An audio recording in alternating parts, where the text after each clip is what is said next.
Voilà, bonjour mes amis. Donc on fait notre dernier texte de l'école biblique. Il est plus court, il est plus facile, enfin plus facile à comprendre, plus difficile à appliquer. Vous allez voir. Mais en même temps, c'est vraiment à connaître. Hein. C'est le dernier geste de Jésus avant sa mort dans l'évangile de Jean. Et donc il essaye d'expliquer à ses disciples vraiment ce qui est le plus important. Il va dire, écoutez, je vais vous donner un truc là.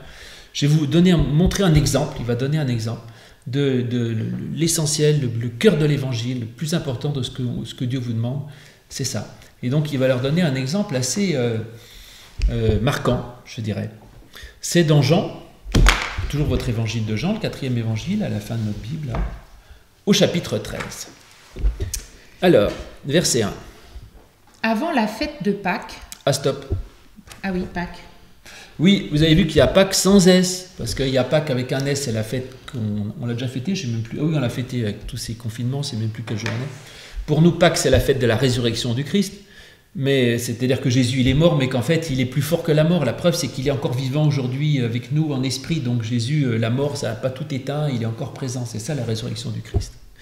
Et là, c'est pas la même Pâques, forcément. Eh ben non, parce qu'il n'y a pas d'S, et c'est avant, donc c'est pas la même Pâques. Il n'est pas mort encore, Jésus. Donc. Exactement. Parce qu'en fait, Pâques, avant d'être une fête chrétienne, c'était une fête juive. Et c'était la fête de la sortie d'Égypte. Voilà. Donc, avant la fête de Pâques, sachant que l'heure était venue pour lui de passer de ce monde au Père... Ouais, c'est une formule un peu alambiquée pour dire qu'il sait qu'il va bientôt mourir, en français courant. Hein. Jésus, qui avait aimé les siens et qui était dans le monde, les aima jusqu'au bout. Oui, donc je vous ai dit, c'est-à-dire que là, c'est vraiment... on dit que Jésus nous aime, c'est important, Jésus nous aime, Dieu nous aime. Et là, il va montrer le summum de ce que c'est que d'aimer. On lit le verset... le début du 2. Le début du 2. Alors, pendant le repas... Après, je saute les histoires du diable parce que c'est compliqué, on vous expliquera une autre fois. Jésus, donc, au verset 4... se leva de table, ôta ses vêtements et prit un linge dont il s'entoura. Bah oui, il va pas se mettre tout nu quand même. Ensuite, il versa de l'eau dans un bassin et se mit à laver les pieds des disciples et à les essuyer avec le linge qu'il avait à la ceinture. Ah ouais, alors ça, c'est vraiment dur. Hein. Parce que les pieds, ça sent pas toujours bon. Surtout à l'époque où ils marchaient nu-pieds. Ouais. Ils n'avaient pas de sandales, parfois. Ils marchaient pieds nus, ils marchaient avec des sandales, enfin, les pieds étaient pleins de poussière, c'était une horreur absolue. Alors, je ne sais pas, moi j'avais lu, je ne sais pas si c'est vrai que quand on avait un serviteur, on peut lui demander de vous laver la tête, les mains, ce que vous voulez, mais les pieds, non, ça on ne pouvait pas demander à un serviteur de vous laver les pieds, c'était vraiment trop horrible. Hein. Et donc, vraiment, laver les pieds, c'est pas évident. Hein. Donc là, Jésus, vraiment, mais en même temps, si on aime quelqu'un, on est prêt à aller jusqu'au bout, on l'aime entièrement, on dit pas non, ça me... Et donc, il va vraiment rendre un service, je dirais, qui est au-delà même de ce qu'on peut demander au plus minable des serviteurs. Donc, il va faire ça. Et au verset 12, oui, c'est ça. Après leur avoir lavé les pieds et avoir repris ses vêtements, il se remit à table et leur dit bon. Comprenez-vous ce que je vous ai fait? Ah oui, j'aime bien ça. Comprenez-vous ce que j'ai fait? C'est-à-dire, Jésus fait un geste, et en fait, dans son geste, il y a quelque chose à comprendre. Toi, c'est pas, je fais comme ça, voilà, laver les pieds, pourquoi pas. C'est que c'est vraiment quelque chose à comprendre. Donc, quand Jésus agit, c'est vraiment pour nous expliquer quelque chose. Donc, il y a un message dans ce qu'il fait, il y a un message. Voilà, donc il y a quelque chose à comprendre. Alors, il va expliquer. Vous m'appelez le Maître et le Seigneur, et vous dites bien, car je le suis. Ouais, Seigneur est vrai, bon. Ok, c'est vrai après tout, hein. Bon. Si donc je vous ai lavé les pieds, moi, le Seigneur et le Maître, vous aussi, vous devez vous laver les pieds les uns aux autres. Ah ouais, bon, moi je ne peux pas laver les pieds de beaucoup de gens, hein, par de mes enfants. Alors qu'est-ce qu'il veut dire? Pourquoi faut qu'on lave les pieds des gens? Car je vous ai donné un exemple, afin que vous aussi, vous fassiez comme moi, et comme moi je vous ai fait, pardon. Oui, alors comment on va l'appliquer ça? Il dit qu'il faut se laver les pieds, donc il faut l'appliquer comme ça? Qu'est-ce que tu en penses? Donc là, je te lave les pieds. Je sais pas ce qu'il veut dire, si. C'est une image, je pense, comme dans les paraboles, c'est ça? C'est symbolique? Probablement, non? Probablement. Jésus parle toujours un peu d'une façon symbolique. Tu m'as dit que c'était compliqué pour les enfants, les symboles. Mais c'est une image, oui. Je pense que c'est comme une parabole, une fois de plus. Il ne s'agit pas de se dire, ah bah oui, je vais appliquer la Bible. Donc attends, on va trouver une bassine et je vais laver les pieds. Non, mais les enfants, ils ont appris à l'école le sens propre et le sens figuré. Donc ça. là, il faut prendre ce texte au sens figuré. Voilà, exactement. Et donc, laver les pieds de l'autre, c'est-à-dire, je suis prêt à lui rendre service, en fait. C'est ça, hein? C'est ça qu'il dit. Et faire des choses même un serviteur ne ferait pas forcément, c'est-à-dire de me rendre disponible pour l'autre, de l'aider, de le servir. Alors, oui, de le servir. Alors, rendre service, de l'aider, de lui rendre service, de faire ce que je peux faire pour lui. Et ça, j'aime cette idée de service. Moi, je la trouve formidable parce que en fait, tout l'évangile, il dit qu'il faut aimer son prochain, comme soi-même. Alors, c'est compliqué, parce qu'il y a des gens que j'aime pas. Bon, on a expliqué, oui, mais aimer, c'est pas une question de sympathie, c'est une question d'accueillir et tout. Enfin, c'est un peu flou, aimer son prochain. Mais quand là, il dit, écoute, si tu veux aimer, c'est rendre service. Et rendre service à quelqu'un, ça, c'est très concret. Hein. C'est très facile de dire, qu'est-ce que je peux faire pour l'aider, pour lui rendre service, pour le servir, de quoi il a besoin. Et là, j'ai plein d'idées. Dès que je vois quelqu'un, plutôt que de dire est-ce qu'il m'est sympathique ou pas, je dirais en quoi est-ce que je pourrais l'aider en quelque chose. Gratuitement. Gratuitement, bien sûr, c'est ça. Plutôt que de se dire l'autre, comment il pourrait me servir là? Il va me servir à quoi lui? Et lui, il me rend service à quoi? Et qu'est-ce qu'il peut m'apporter?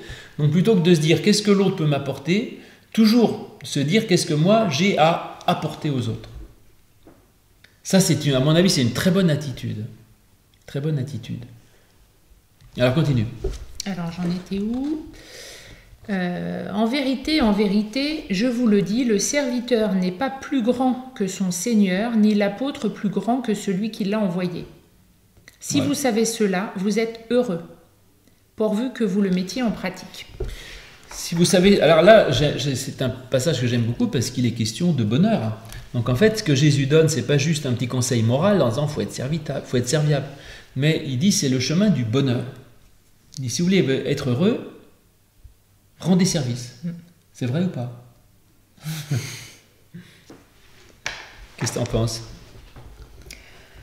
On dit que donner le bonheur aux autres, et c'est aussi quelque part être content aussi. On aime voir les autres heureux aussi. C'est difficile d'être heureux quand les autres ne le sont pas. C'est vrai que on ne peut pas être heureux si les autres autour de soi ne le sont pas. Et il y a un passage, c'est Jésus qui dit ça dans les Actes des Apôtres, 20-35, où il dit « Il y a plus de bonheur à donner qu'à recevoir ». Ça, c'est vrai. Donner, on est heureux de donner. Et donc, rendre service, on se sent bien, je pense qu'on se sent bien quand on a réussi à aider quelqu'un, à faire quelque chose de positif, on se sent bien. Et donc, c'est un chemin du bonheur. Oui, on a l'impression d'être utile, d'avoir servi à quelque chose.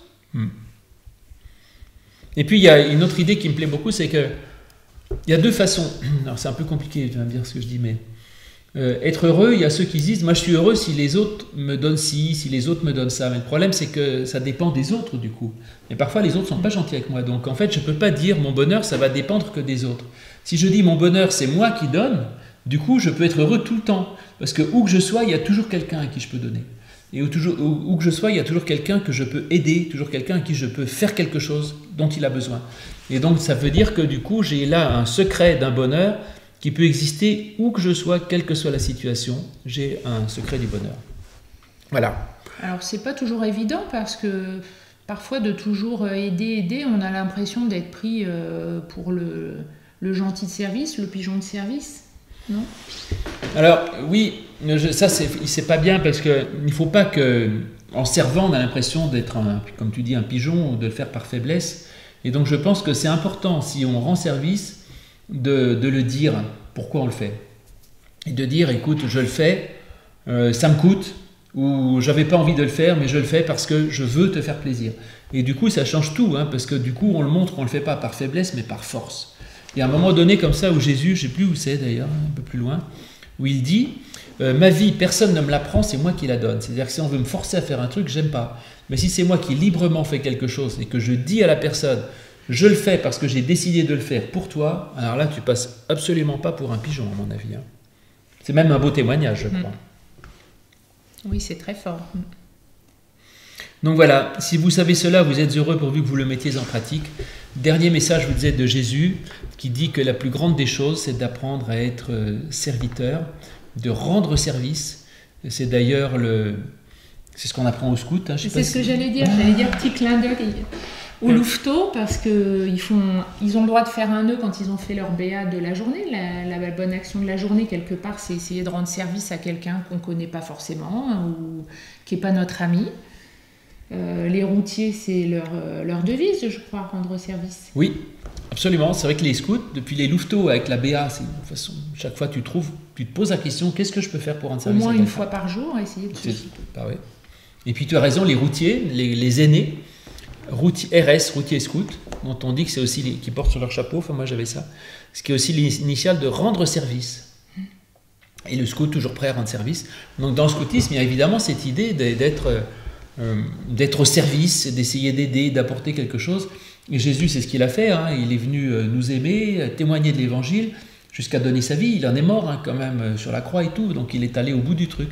Et il dit, pour moi, le plus grand amour, c'est de servir et de donner ce que l'on a pour les autres, et que c'est vraiment c'est le secret de l'évangile et le secret d'une vie heureuse. Et donc je vous souhaite d'avancer sur ce chemin, et que Dieu nous aide aussi à avancer sur ce chemin du service, lui qui nous a servi, pour notre plus grand bonheur. Merci.